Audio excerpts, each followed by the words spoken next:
Hi guys, John with you, and this will be my entry for the Paul Smith Memorial Group build.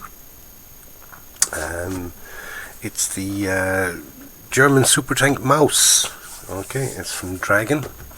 Okay, it's a Dragon kit, and there's not really much more we can say about it. It's in 1/35 scale. It's from the 39 to 45 series, and as tanks go, it's absolutely massive. But there isn't really that much on it, as in, stowage or anything like that. There's very, very little extra little bits and pieces on it. So the build is going to be kind of pretty straightforward and nothing pretty exciting. It'll all be down to the paint job. And I'm going to try and do something weird and wonderful with the paint job. Because it's shall we say, a paper panzer, I can really do what I want with it, because no one's to say I was wrong. Are they? No. No one can say, well, they wouldn't have done that. How do you know they wouldn't have done that? Show me proof that they wouldn't have done it. Simple as that. So I'm going to put. Am I thinking of going for sort of a four color camouflage as opposed to a 3-color? Okay. So basically, look at the box anyway. Nothing really exciting on it. Just a big picture of the thing and the vehicle and a couple of German sort of just running up alongside it. So that's about it really for the box art. Along this side of the box then we got a couple of pictures of the made up one, and kind of a close up look at the wheels. Yes, the wheels. So let's dig in, and we'll have a look at the plastic anyway. Okay, so what we get when we open it up, we've got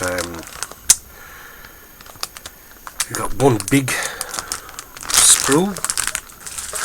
I will go through the sprues individually at a later when I say at a later stage, later on in the video. We've got a sprue here with the seems to be the base of the turret and the mantlet, the gun mantlet. Okay, they're in that bag. And we've got the upper and lower hull. Okay, in that bag. Here we have the turret. Okay, all the little hatches in the turret. Going to reload the little hatches on that. Okay, and we've got finally then we've got a loose piece. Okay, that came off one of the sprues there, and we've got a bag here then with 1, 2, 3, 4, 5, 6 sprues, all identical, and they're all the track parts. Okay, so six bags of track parts. We've also got our instruction sheet, and we've got our decals, decals, transfers, and our stickers. There we go. It eventually focuses. There we go. There's our decals. So we'll put the box away. We'll go back to the start with our big sprue. Okay, this is the one that there's one piece floating around inside in the box. If you remember where I showed it, kind of a loosey-goosey piece had come astray. Right? 2 pieces came off here. So we will just put that to the side there, so I won't lose it. I'll actually put it into the box with the other part. Okay, these are the 2 parts that came off there that were loose. Whether they fit, I don't know. Maybe they fit that way. Who knows? Who knows? Hold on. They probably fit that way, but I got to pop out that piece there. But the plastic feels quite nice in them, and have a closer look here at this sprue here. So this is the big sprue. This is sprue E. Okay, we've got the 2 sides of the vehicle. Okay. We got no sort of texture or anything like that, which is unusual for a Dragon. Dragon are usually kind of well up there with their textures. So whether we've got to kind of add a bit of a texture to that or not, I do not know. We'll see when we start building and all that. We've got our drive sprocket and return rollers. Here the sizes seem to be identical, so it's probably got the sort of the drive sprocket at either end, you know, that kind of thing. It's sort of no actual return roller, but the same system at both sides. I'm not sure. You've got sort of, be it engine covers or hatch covers or not, I do not know again, but parts seem quite nice. Okay, some nice detail on them. Absolutely massive. We've got a nice bit of flame cut texture here along the side, and we've got some nice weld beads there as well. So everything really in this, when you think of it, is going to be down to the painting of it, because there isn't really that much to it, is there? No, not much at all. So now there's our big sprue, Sprue E. Okay. Next we've got this one here, which has the base of our turret and the gun mantlet with the gun.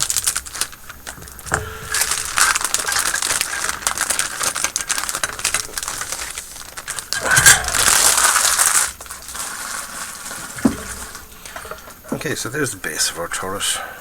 Again, nothing really to write home about, nothing on it, no detail or anything like that. But here's our gun mantlet. Okay, that is quite nice. Whoa, come on. That's it, focus in there, Jerry. Alright, some nice bolt detail there on those.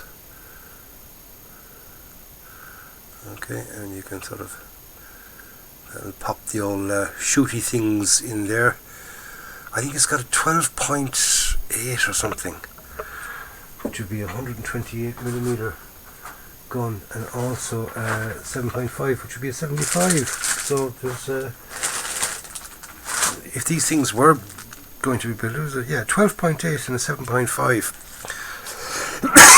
Oh, excuse me, centimeter. So it'd be a 128mm and a 75 as well. So when it comes down to fire power, she would have been pretty well equipped. The only thing is the size of it. Like, would it be actually practical? Could they actually get it anywhere? That's the thing. Being so big, I mean, they had problems with the Tiger getting it onto bridges and getting it from A to B, and this thing is quite a lot bigger than the Tiger. So they have a lot more problems with that on the sort of the logistical side of things. I don't think it would have gone down that well, but yeah, it's one of those things. What if is right. Okay, so we've got our gun barrel, which is a two-piece gun barrels. There's two gun barrels there, and a couple of other little bits and pieces which I do not know what they are, but we'll have a look at them anyway when they can eventually focus in.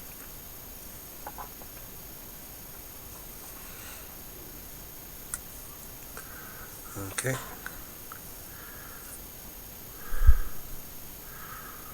All will become apparent when it's being built as to what these pieces are. Okay. Now, next we've got our turret, which is in a nice separate bag.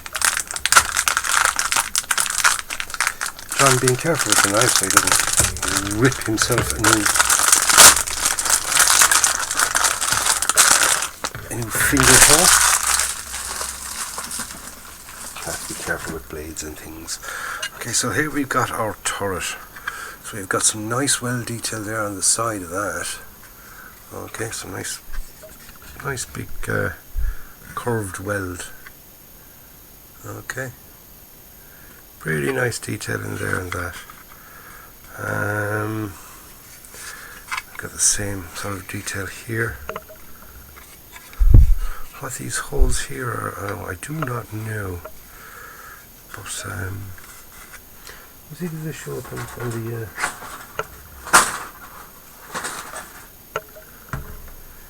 Yeah, they seem to be there all right, yeah.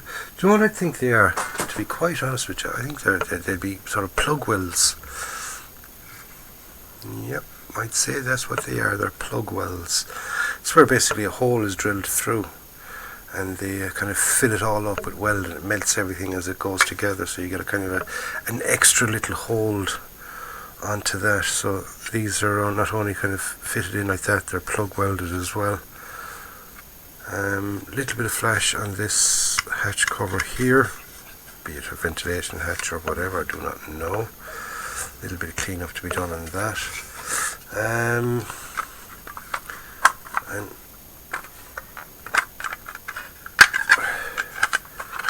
this is how she go together. Let's see, does it fit in nice and neat? Yeah, that fits in beautifully actually. Very, very nice. All nicely clipped in there. Okay, so there's our turret. Nice size. Fine and big. Very pretty. Okay, so now we've got the second last of our bags. It's got upper and lower hull sections.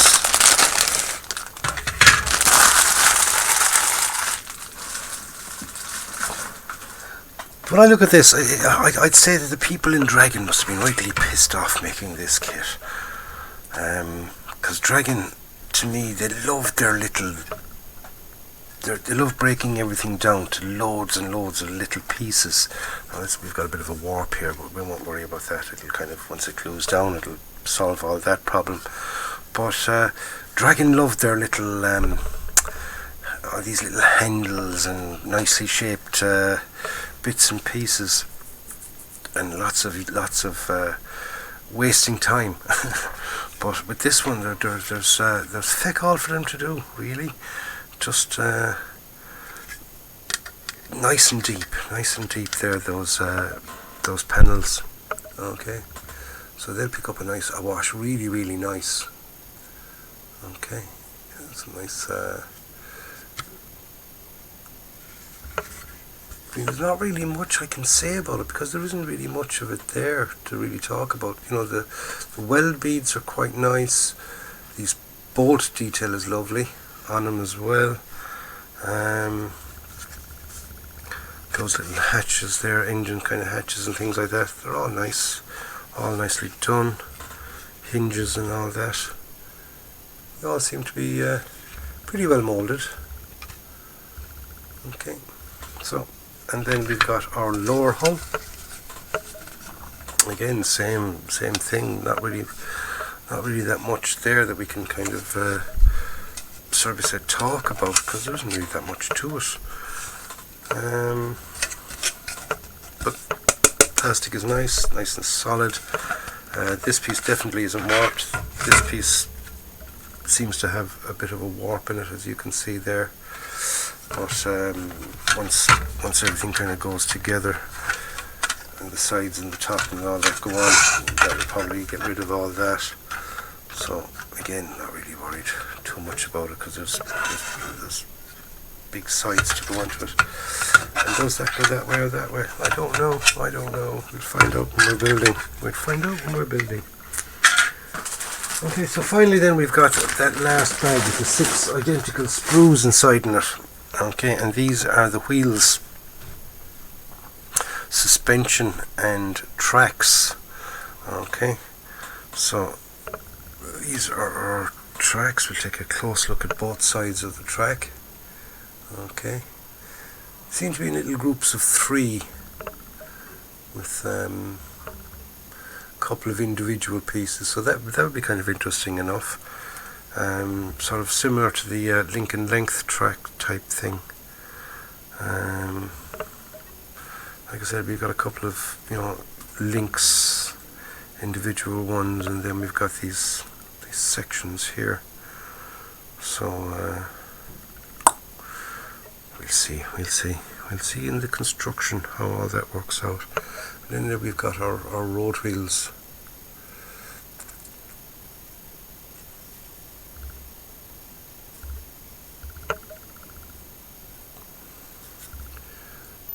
suspension parts.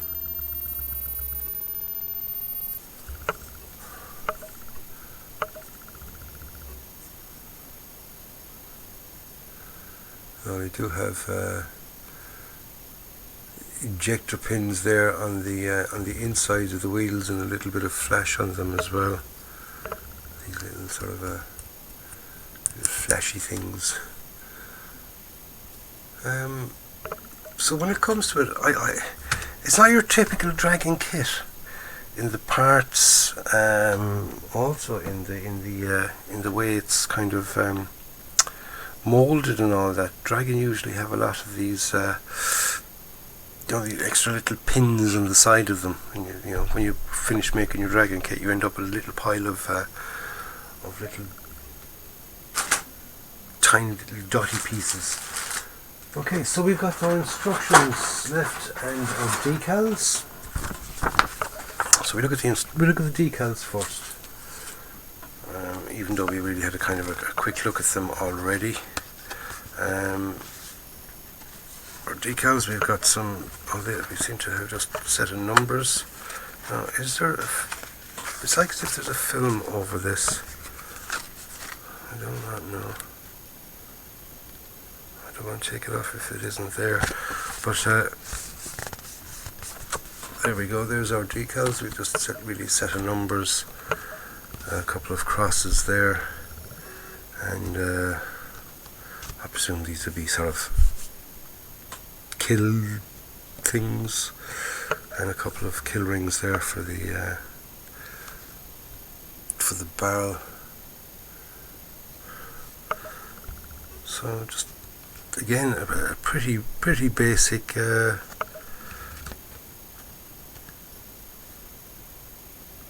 decal sheet. Yeah. There isn't really much to show in that, is there? When it comes to unboxings, there's very few parts. Very few parts. Like we've got a sprue map here in the back, which is sort of our top or bottom hull, our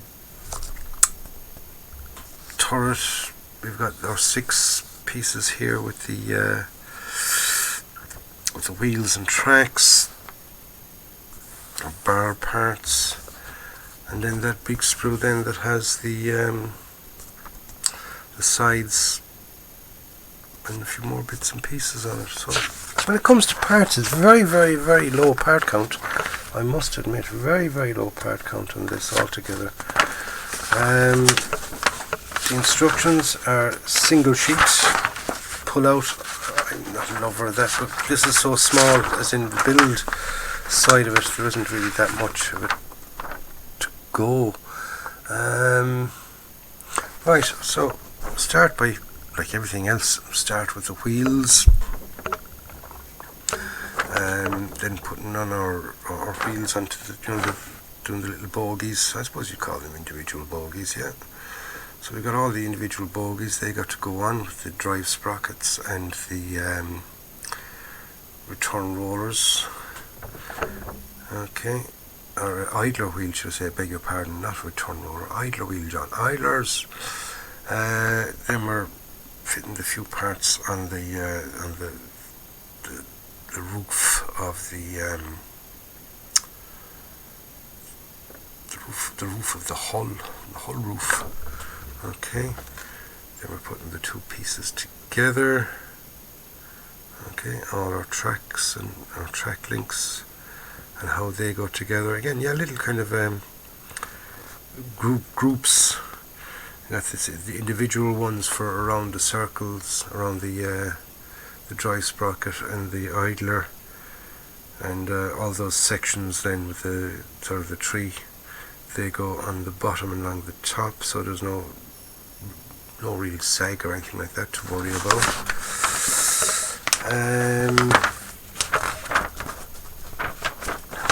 So that brings us as far as 4. 5 then, we've got the big external oil drum, putting the barrel together, putting all that in, fixing off the last bits of our turret, making the barrel go uppy downy.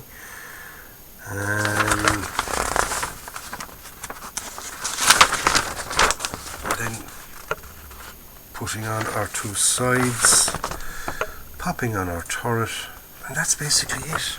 So build wise is very, very short as well, very, very short indeed. And then they give you the painting and marking guide, but like I said, this is all fictitious anyway, so you can make up your own. I'm definitely going to make up my own one, but yeah, that must be the shortest unboxing I have ever done, and the strangest one, in the fact that there's feck all parts really there. Now for this particular kit, I've got a separate barrel.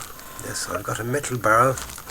So we've got our 12.8, that's our 128mm, and our 75 barrel. This seems to be, I think that's a counterweight for the 75. I'm not 100% sure, but I think it is.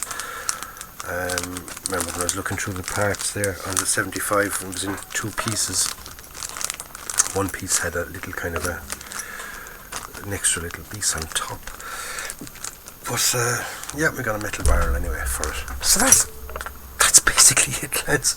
Like I said, it's not exactly a super exciting unboxing, but if you're thinking of buying this kit, it's a handy unboxing, because it just shows you what you're going to get for your money. So anyway, lads, like I said, this is my entry for the Paul Smith Memorial Group build. Don't forget to join us, and you can join us on Facebook at the Giant JMSM Facebook group.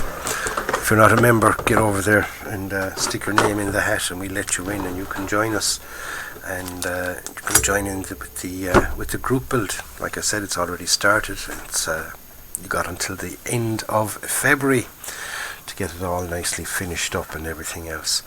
So in the meantime, lads, all I can say is happy modelling. Have a nice day or a nice week. Be nice to one another, and go out and buy yourself a kit. Build it and enjoy it, because that's what it's all about, lads. I'll see you soon. Take care.